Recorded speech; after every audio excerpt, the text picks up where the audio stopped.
السلام عليكم. رشيد نكاز ناشط سياسي جزائري كان عايش في فرنسا، وواحد المرة دخل الجزائر وشدوه النظام الجزائري. عقلتيو عليه؟ هذا هو. ومن بعد كم سنة في الحبس ديال الجزائر هاكي ولا.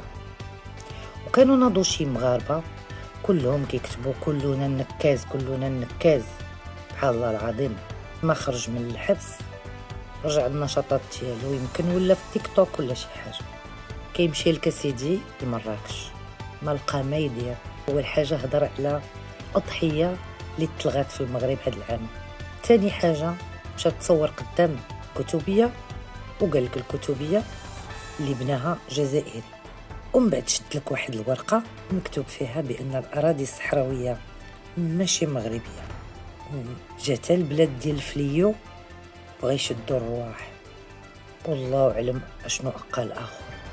المهم هذا رشيد نكاز تعقل البارح. ما كاينش ثقه في ولاد عتيقه، ما كاينش ثقه في ولاد انيتا.